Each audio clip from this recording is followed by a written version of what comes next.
right along with the desktop. You'll get services failed to start. You click OK, then you get the login screen. He said, no, no error messages. Okay, well, that's good. So go ahead and log in. I was going to have him log in and see if he could get online. That's what I was going to see what he can do. But he said it just was sitting there. I said, well, it's kind of up. I said, I'm not sure what's going on. Let's just see what happens. Okay. So the next morning, I was planning on being out there for 8 o'clock in the morning. 7:30, I try and log in. Guess what? I can log in. Like, well, great. Open up Outlook. Everything's working. I say, well, okay, I'm not going to go straight there. I'll call him. I call him 8 o'clock and says, yeah, it's all working. He says, yeah, I waited here till midnight. I told you to wait till midnight, but okay.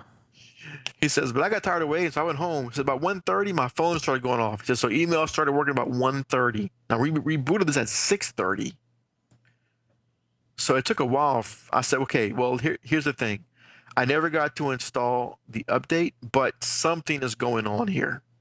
It should not take 7 hours to reboot the server. Sure. I said, we need to take a look at this. He's okay. Well, we need to wait because we have too much going on right now. This is a few days ago. So he says, it's too close to the month. We got billing to do. We got payroll. He says, I'm going to call you next week, next Wednesday or Thursday, which would have been today or tomorrow. And I'll let you look at it then. He says, but we're up and running now, so I don't want to mess with it. I said, okay, that's fine. Now, when you finally had a chance to RDPN, everything was functioning correctly, right? There was no lag, no slow performance. Okay. It was fine. And I asked him, is it simply running slow? He said, oh, no, it's working great. So I said, okay, well, if you want to leave it, we'll leave it, but call me as soon as I can look at it. Okay. I think that was Thursday night it happened. So Friday morning is when I'm talking to him. Okay. I get an email Saturday afternoon from his Gmail account. And it just says, are you having problems with email? No, but thanks for asking. But which customer? Well, I'm assuming he's thinking that. I know. He's thinking that it's a problem with our spam filter server. Maybe he's not getting mail because we go through our spam filter. Because that was an issue months ago. So I reply back saying no, just no. I answer the question, no. So then he emails me back. Basically, he's emailing and calling me saying the server must have rebooted, in his words, for some ungodly reason. Well, I mean, it's not ungodly. It probably did an update. I don't know if updates are ungodly, but so it rebooted, and it was in the long process of booting up again. Okay. Only this time, it didn't come back after 6 hours. It didn't come back at all. It was locked. So we go out there first thing Monday morning, and nice, pretty orange lights on the RAID drives. Mm. Well, here is the problem. We've got a bad drive, which it's a RAID 1. It really shouldn't do this. If it's failed, it should fail, right? Right. Shouldn't slow it down. So we pulled out the bad drive, powered off, power back on, and it boots up fine. That's a good sign. So we normally in this kind of instance, what I'll do is put the drive back in, try and rebuild. Sure. Maybe the drive just needs a resync. It's not always fail. In fact, when you dealing with servers and RAID arrays, they want you to try and rebuild before support will do anything. If you call for an RMA or whatever, first thing you have to do is stick the drive back in there and see if it rebuilds. Okay. It may be fine. It may not. They want to know. Put it back in there, hit rebuild. Nope, fails. Almost right away it fails. Okay, so we got a bad drive. Pull it out. Let them know it's under warranty. We'll get a return. We'll get a return on that. This is an HP server. Dells are pretty good too. Usually the overnight that next day. If you call them early enough, you'll have the drive the next morning. But the backup fails. That night the backup fails. And it fails with a different reason. It says it can't read Exchange. Exchange is corrupted. Which I've seen before. Corrupted Exchange information stores where they work fine. Email comes in, Exchange mounts, but the backup can't back it up. That's what we're getting on this server. So this is with backup exec. Stick an external hard drive on there, try and back up with Windows backup. Same thing. Can't do it. So I have not resolved that yet. I was waiting until we got the new drive in. We got the new drive in this afternoon or this morning. We stuck it in this afternoon and was going to rebuild.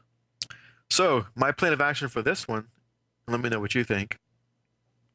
Once the RAID array is rebuilt and the RAID array is healthy, I'm hoping that's going to fix any corruption when it resyncs. If not, I see a check disk in the future for this server as well. I agree.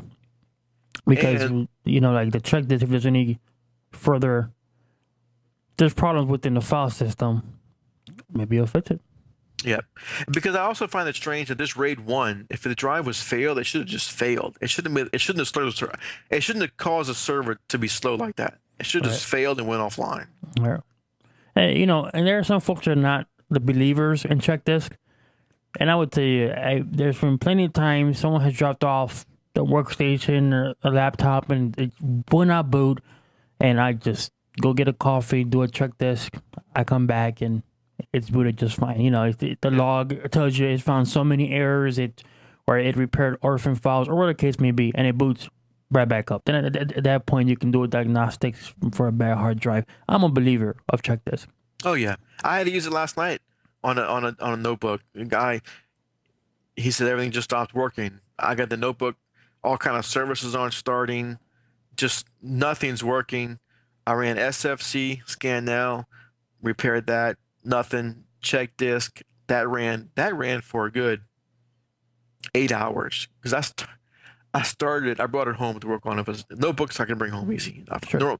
Normally I leave it at the office, but this particular customer wanted priority support, which means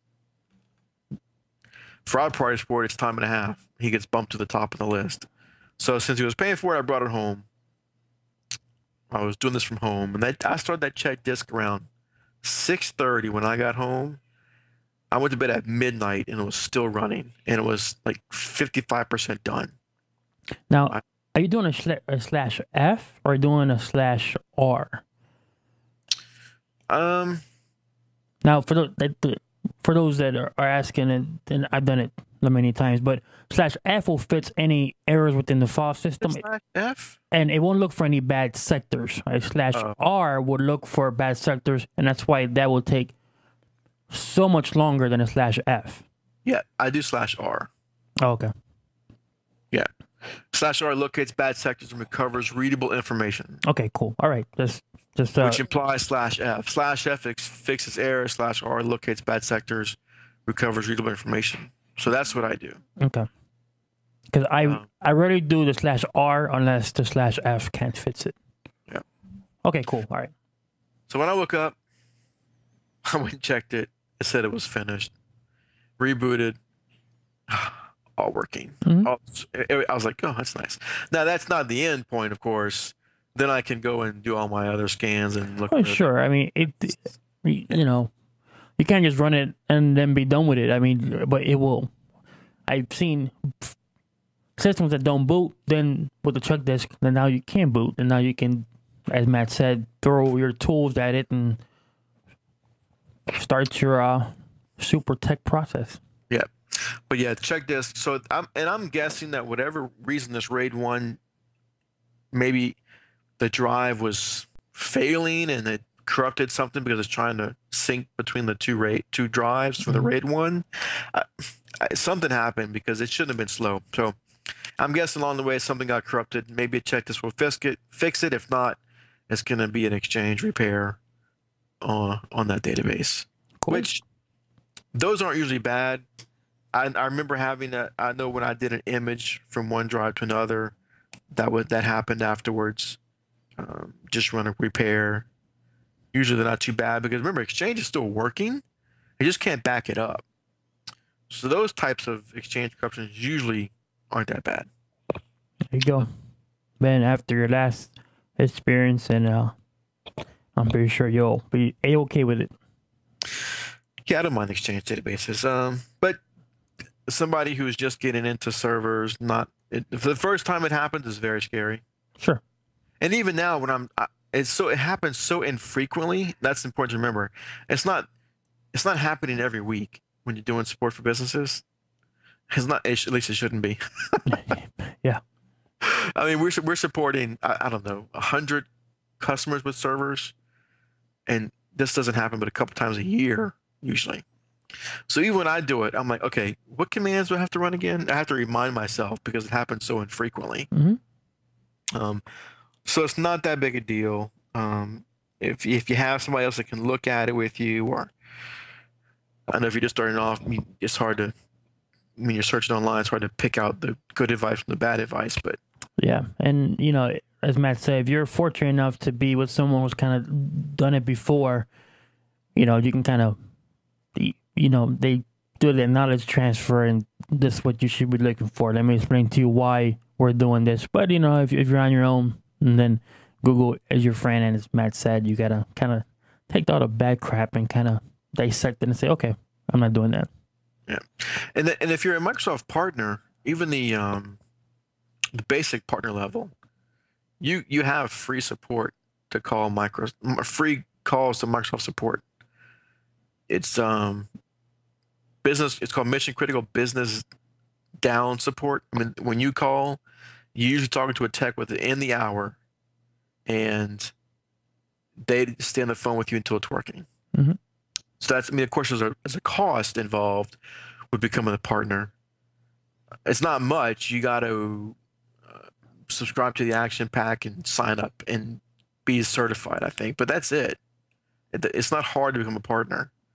And the support you get from Microsoft, just that one phone number you can call for mission critical partner support is worth it.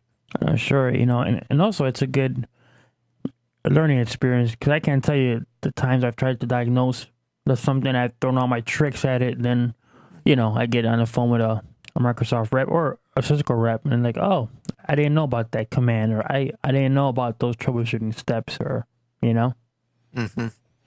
Yeah, and there's bad support too. And I have a quick story Oh, there is. about this. A customer calls today. This is quick. Customer calls today. We can't. I'm having trouble downloading something. Okay, well, I don't know what that means. When I hear trouble downloading something, I'm thinking, okay, we have a WatchGuard probably, and it may be doing some kind of blocking something. So maybe a proxy, HTTP proxy is blocking. Anyway, that's what I'm thinking. No, they're having trouble installing software. Is what it is. And she says, oh, we've been on the phone with support for all day, and they can't figure out what's going on with it. I said, okay, well, I don't make the software, but I've never even heard of software you use, a specialized software. Show me what you're doing, and I'll see if I just happen to see something. If not, then if you want to get me in touch with tech support, we'll work on it. So she shows me, and the error that pops up. Watch, when I click on this, I get an error. I'm thinking, okay, it's gonna be some cryptic error from the software vendor, right? Right. Alpha 4, Baker, Charlie, whatever. I'm like, okay, so let's run it. You know what the error says? What? You must install .NET Framework 4.0 before installing the software. And that took all day for the vendor to say, I have no idea what's going on, huh? They gave up. Yeah, they gave up. Now, it was a little bit more complicated because when I see that, most of these software packages are written so if you don't have it, they will install it for you. Exactly. This wouldn't do that. Even though I look on the CD and there is .NET Framework on the CD, so I know that it's supposed to be doing it. So, of course, I just check, well, .NET Framework, you need Service Pack 3 for XP. Guess what? No Service Pack 3. So he didn't go further than that. He just said, you can't install .NET Framework 4. I don't know why. I'm done. So install Service Pack 3, install .NET Framework 4, install the software, done. Jeez. This took them all day, and they gave up. I mean, I didn't talk to her till 4 o'clock. And she said she's been on the phone with them since 8:30 in the morning. So it's amazing. It is amazing. So. It's amazing. And again, I don't blame the tech who she was talking to. Mm-hmm. It's because really it's an entry level job, I'm sure, that he's in. They give him a script do this, do this, do this.